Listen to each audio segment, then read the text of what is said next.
before I move too much on this engine, I'm gonna just soak it in degreaser, because like I said, this is a very dirty engine, and you know, just to make it easier to work on, clean it up a little bit. All right, so while this soaks and degreases, I'm gonna start loosening the oil pan so I can take that off. All right, so I got all the top bolts, but now I have to get the bottom bolts. And since the engine's sideways, because it wouldn't fit on like an engine stand, it's a little annoying. So I'm gonna go get like longer extensions to get those bottom bolts so I can actually loosen those without too much of a hassle.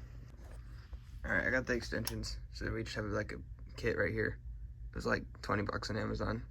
If you're doing any sort of like engine work, you definitely want extensions like this. So now I can just reach under there, and it's pretty easy to get those bolts. All right, so got all the screws loose. I made sure to put my screws in the bag so I didn't lose anything. But let's open this up, see what's in here. All right, so I'm just gonna inspect the oil pan gasket because that was definitely leaking. And yeah, a couple spots you can see, like here is getting through. Yeah, there's definitely a lot of areas that it could have been leaking from. The crank doesn't look too bad. It's interesting how they have 6, 5, where's 2. They have them numbered, so I don't even have to really keep track of these like I did on my Camaro, which ones are which. That's nice. Let's just crank this engine over here. You can hear the compression.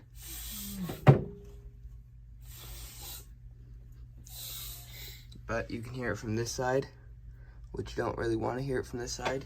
You'd want to hear it from the exhaust or the intake. So I think that's where our compression was going, was out this end through the rings, because if I crank it over, you can hear the compression. But like there, you could just hear it on this side when it came through. So that's probably where our compression was escaping. Well, I'm not 100% sure if this is related, but since the like oil dipstick is in the oil pan here, if compression was leaking out of the cylinders, and every time it would go to cool off, or every time it would start whatever, there'd be smoke coming out of this, or like steam coming out of the like oil fill or the dipstick tube, and so that could have been compression. Something to do with compression coming through there, and that's how that would explain the smoke or steam coming through the oil fill. Which is something interesting I noticed in the oil pan. See where it's kind of rough there, and there's another patch there. It looks like JB Weld inside the oil pan. And then also on the other side, you can see right there that kind of looks like JB Weld. They try to like patch it, so I might try to sand that down and try to re-weld that or something maybe. We'll see though. So now I'm gonna flip the engine around so I can get the head off, and then we'll inspect the cylinders.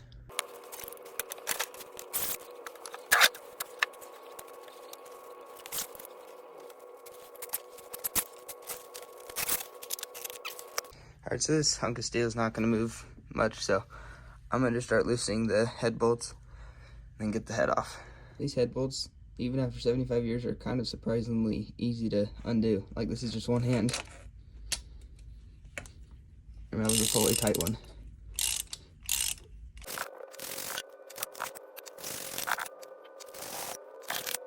All right, so all the head bolts came out fine except these two.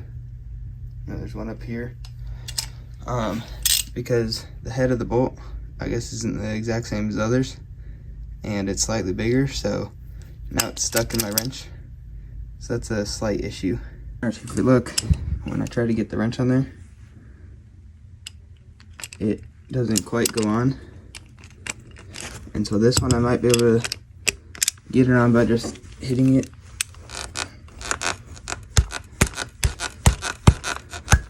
So that one's on now, so that'll be fine.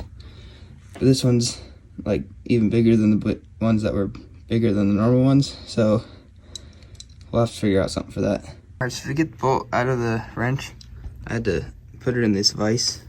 So hopefully I can just pull on it and it'll come out.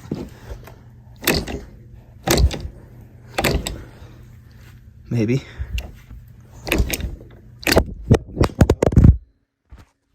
If I don't throw my phone around, but we got it. All right, and so I kind of just hammered it on with like a vice grip thing, and I just hammered that on, so hopefully it's on there and I can unloosen the bolt. Surprisingly, that was actually really loose. And as I loosen this bolt, the head is starting to come off, so that's good. All right, I'm trying to get this head off real quick, and there's this bolt that holds on the oil fill tube that I have to get off, so it's kind of annoying. I'll do that in a little bit, but the shavings that I was noticing in the oil filter, these brass shavings, you can see them right there, are also all over the head. So I don't know if that was part of the head gasket or part of the rings or what it was. We're gonna have to do the same thing with this head bolt, so you know, maybe I'll just do that later. Another situation, the bar of the grip, vice grip thingy came off. So, alright, so we got the head off. Just on initial inspection, this head gasket definitely seems a little worn. And I noticed in this cylinder here, I don't know if you can see that on the bottom, that's metal shavings. I'm pretty sure that's part of the rings. Same in that one, there's something, and that one. So the rings were definitely coming apart. All right, so inspecting a little closer here, you can see the cylinder, you know, real crusty because it's running rich. And here's a little thing, I think that's a piece of the ring, I can't tell. Here's probably a piece of the head gasket or a piece of the ring, I can't even tell, I don't even know. Again, cylinder's real crusty, probably just from running rich. And here, again, metal shavings, pieces of the ring, can't quite tell. The valves, they look like they're seating okay. I'll have to rotate the engine to make sure of that.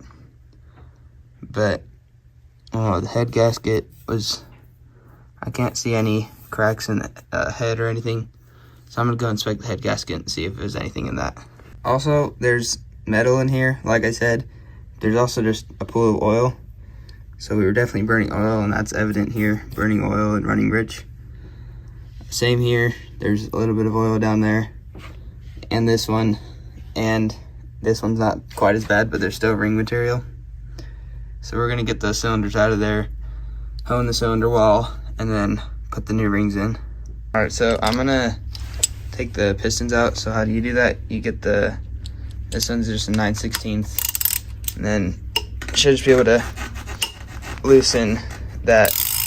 It shouldn't be too tight, but it's, you know, like you saw there, it was a little tight. And then you should be able to do it with your fingers, whatever. Nice thing about these, unlike my Camaro, you can see they're labeled 1 and 1. So I don't even have to keep track of which one's which on where, because my Camaro wasn't labeled, which was kind of annoying. But I'm gonna get the pistons out and then get back to you. All right, and then just the bottom one too.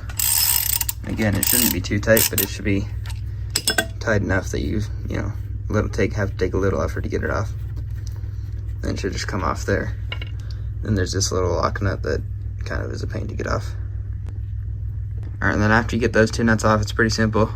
This should just slide off, and look at that, it does. And there might, some cars, they have like a bearing here, or the bearing will stay, yeah, you can see the bearing stayed on there. And if you can, just leave the bearing on this, because that hole has to line up and it's just annoying to put back on. Next, you're gonna get like a dead blow hammer or just like a rubber hammer, or actually I don't even have to get a hammer, I can just push this out with my fingers. So I'm just gonna push it out, and the cylinder should, as you see there, should just come out. There, yeah, there we go. All right, and then this is where you're gonna need your hammer. I'd choose a hammer like handle because I can't push it anymore with my fingers. So I'm gonna get the hammer and show you what I do. All right, so I got my hammer handle, and I'm just gonna beat the stud out like that. And you see the piston should be coming out, and there it is. So just repeat that until the piston comes out. Don't do it too much because you don't want the piston to fly out and get damaged, but piston should just come out, and there it is. And I'm gonna inspect the rings real quick. Let's see. well, that's part of it probably. These were lined up, which those should be offset like a certain amount so it doesn't leak through. These rings don't look too terribly bad. I'm gonna get them off and check them again and inspect them a little more. All right, before I get the rings off, I'm just make sure to put this back on there so you don't lose anything. If I can get it back on one-handed. All right, there we go. Just make sure to put that back on so you don't lose anything. And then grab your lock washers and nuts, and then just put that back on like so, just so you don't lose any parts. Because if you don't have to run to a parts store to get anything, that's best. So now that's all on there and I don't have to worry about losing anything. All right, so I have my ring taker offer thing. And so if you don't have one of these, they're really cheap. Like just one of these is like $6. Then to put the rings or the pistons back in, you're gonna need one of these. Those are another, like, they're like $15 for the set. It's much simpler, just saves you a lot of time. Costs a little more money, but we'll just do it. It's, you know, whatever. It makes it a lot easier. How you use this is you just find the gap in the ring, you put it like this, and then you squeeze. Oh, and the ring will break sometimes. That's all right. Just take them off like that. And now obviously they're broken, so they're kind of hard to inspect, but this one looks fine. Just repeat the cycle and you might break the rings. That's all right. All right, that's better. When I'm not recording, I do it a little gently. And here's the ring. I don't see any red flags, at least on this one, but I'm not sure. We'll go and see the other ones, and then I'm sure there's gonna be more red flags. All right, so since I got the ring out, I'm going to get a feeler gauge. I just put the ring back in. How I did that is I just compressed it in the ring thing and pushed it in. Pretty simple. I'm gonna get a feeler gauge, or you can also just get a soda can, cut it in half, and then fold it twice over. And then that's about what it needs to be. So I'm gonna go get the feeler gauge real quick and make sure that's in spec. All right, if you can't find your feeler gauge, just like I can't, I'm just gonna use a soda can, which you just cut in half and then fold, and then that should be enough of a gauge. So I'm just gonna pour it in here because I actually need the can right now. All right, now just take your tin snips or scissors and cut your can in half, and then cut like a little square you can fold in half so you can use it as a feeler gauge. All right, I cut my little square and I folded it in half like this, and then this should tell you, it should be about that much gap in between the rings, and that should tell you if your rings are good or if your cylinder walls are worn out or whatever. All right, so in there I have my whatever, and there's definitely, if I can zoom in here, there's definitely a gap more than that, like a 1/15 of an inch or whatever they said it should be. So I'm gonna double check that it's folded over just once and not twice or whatever, and then I'll get back to you. All right, so I just looked it up, and it's 0.04 inches per like inch of your cylinder bore. So our cylinder bore is 3.22. So you multiply 3.22 times 0.004. So I'm gonna do that real quick, and that should be the gap in between our rings there. All right, so I just did some calculations with the online converter, whatever's, and so it's supposed to be like 0.012 basically, and so that's anywhere from about 0.1 to 0.2. So I did it in millimeters is with this caliper thing, and 0.12 is equivalent to 0.3 millimeters. So this is what it should be. All right, so just testing again. This should be tight in there, which there's a little bit of a gap on that side, and I mean that's maybe good. I'm not sure. That seemed a little loose, so I'm gonna do cylinder 2, and this one again, seems loose. There's a little bit of a gap up there. It's either the cylinder walls or the rings are worn down. All right, so I'm gonna go and get the rest of the pistons out, which to do that, since I want piston 3, you just rotate the engine. You rotate the engine until the piston that you want is like these ones are up here, and that's what you want it, so it's easier to get to. Then you just undo these, and I've already showed you how to do that. And then you just do that from all your cylinders, and then all your pistons should just come out. Some of your pistons might not be coming out, so you might just have to encourage them a little bit.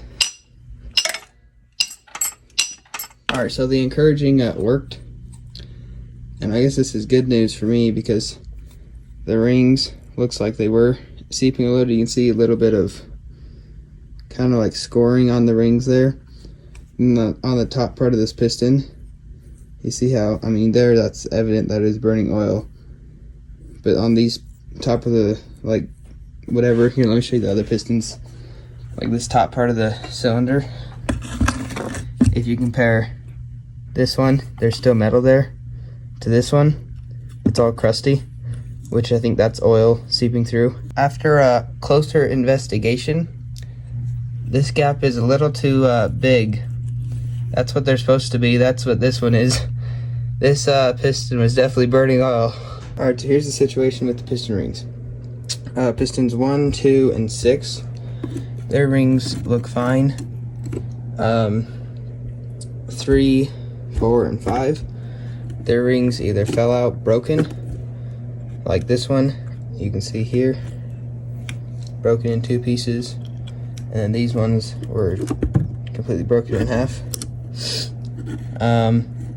So that's the situation with the rings. At least 3 of them were bad, but I think all of them were getting there. These ones were the worst, but 1, 2, and 6 were definitely bad because you go over to the engine. Remember when you did the feeler test, it's about double the gap it should be in there.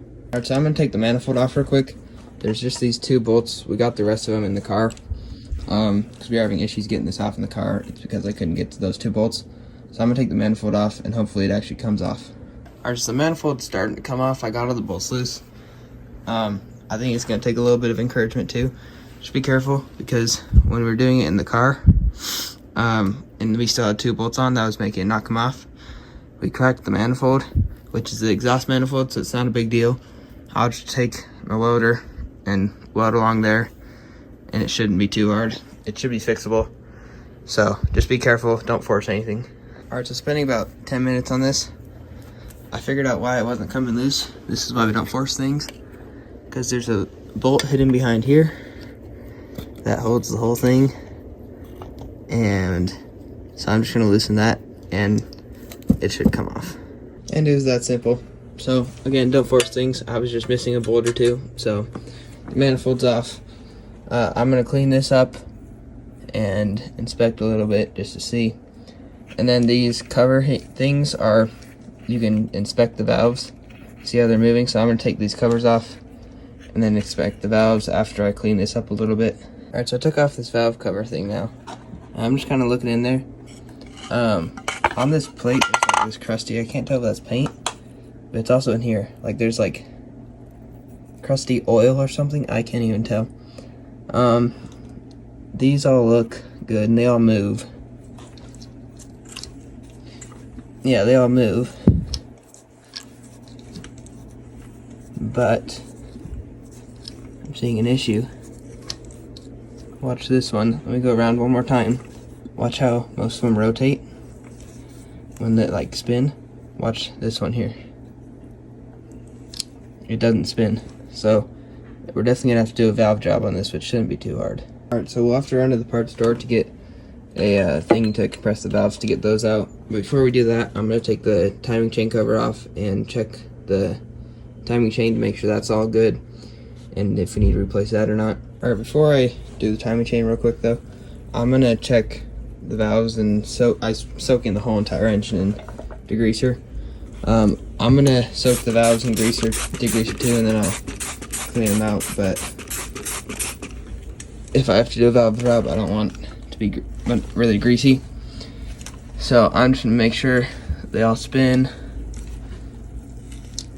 and it looks like most of them do. Yep, I think all of them do. Yeah, that one is a little bit stiff, but all of them spin.